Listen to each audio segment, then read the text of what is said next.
guys, how's it going? This is Jeff. So today we're going to talk about the rail system in Oahu. Recently, it's kind of come into the public eye here in Oahu, but it actually got picked up by national news services recently. Some of you may be actually watching this because you saw what the Fox News and other national media sources called a boondoggle. So, long story short is the rail system or the rail project is way over budget. They have managed to squander the money and don't know where to get the extra money to complete the project. I mean, we're talking millions behind. They got to come up with millions. And actually, the project is actually at risk of basically coming under bad review by the national transit system. This kind of stuff rarely happens, but it does happen. And this particular project is now about to be, I want to say it's the TSA or some transportation division. I don't have that detail. I watched it on the news last night. I've been trying to look all morning for the exact name and the details on this, but Hawaii News Now had it on their news program as the #1 story on the TV, but when it comes to actually talking about it on the internet, there's nothing to be found on this. But long story short, Senate, Hawaii Senate was going to approve, or was discussing the approval of an increase in the hotel tax. So they were going to raise it from 9.5% to 12.5%, something along those lines. That actually got shot down. Not sure exactly why it got shot down, but that would have definitely increased the rates for tourists. I mean, just think if you're paying $200 a night for a hotel, you add 12.5% on top of that just in the tax. And that's not including fees. So it would have really been on a tax on the people, the tourists, which the way the government looks at it is who better to tax than non-locals? Don't tax the locals. So this project, ever since it's begun, it's been controversial. It's actually been something they've talked about since 1967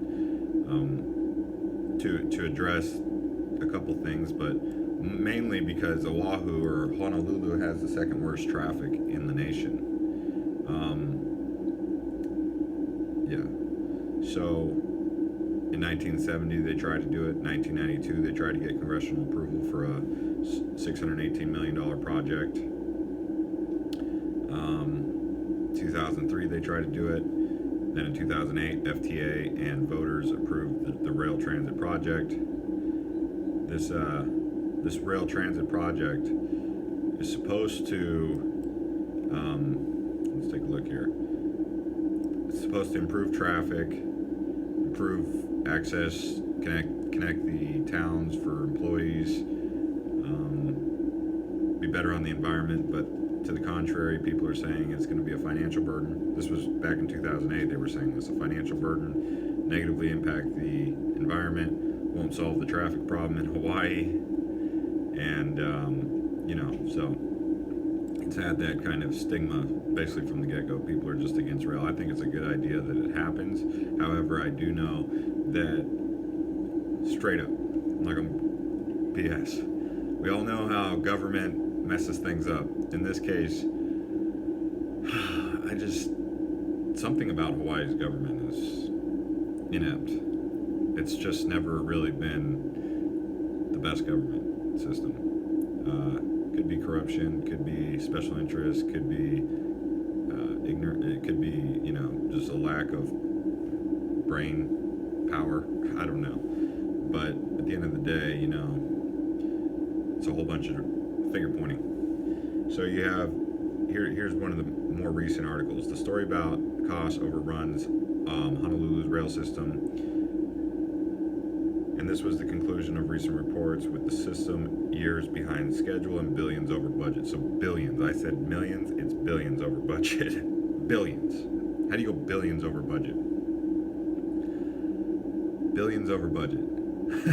First of all, who's the project manager? Who's the one signing off on this? And who's not keen to pay attention here?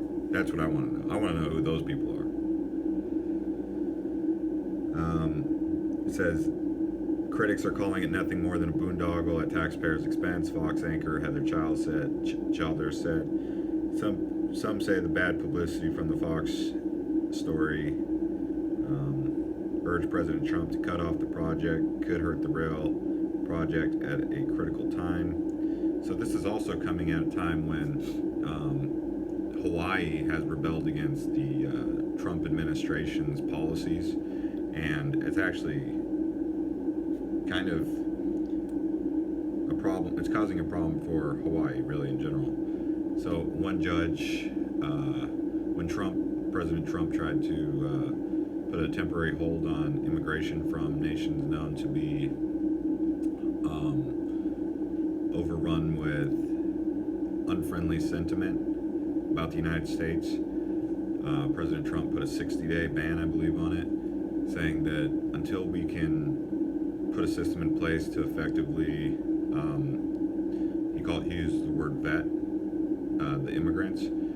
They just said freeze all immigration from this list of countries. I don't know if you guys knew about that. It was like Somalia, Yemen, places like that. Well, the judge in Hawaii had said, no.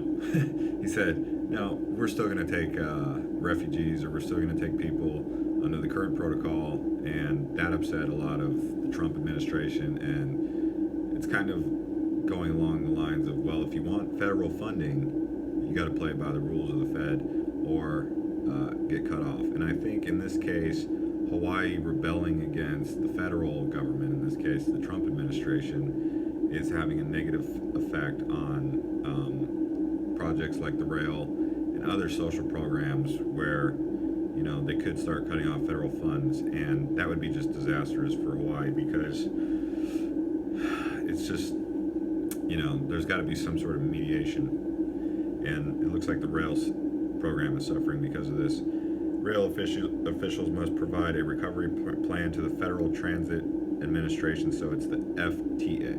I said TSA, FTA, Federal Transit Administration. At stake is the $1.5 billion in federal funding. Rail officials must provide a new recovery plan to the Federal Transit Administration by Sunday.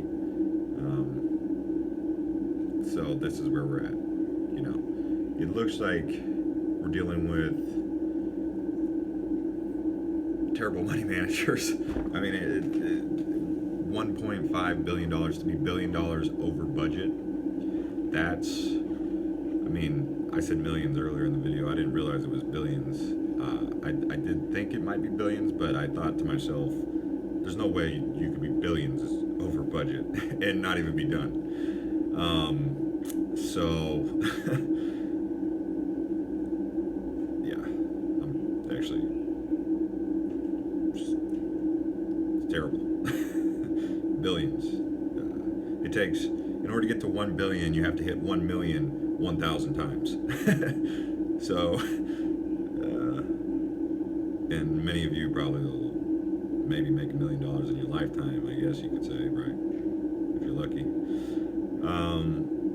Some of you will make more than that, hopefully. But yeah, I'm kind of trying to make sense of this as I'm reading how atrocious the deal is. So the deal to put the tax burden on the tourist got shot down, which is good for all you who are visitors or travel inter-island, because you would have felt that tax. I know when I go to other islands, I have to pay that tax. So to say it doesn't hit the locals is actually incorrect, because I have a Hawaii state ID, but I still have to pay the hotel tax when I go inter-island. So, you know. Anyways, guys, looking for additional information on this, but it's basically a boondoggle. Billions over budget. Rail system is out of control.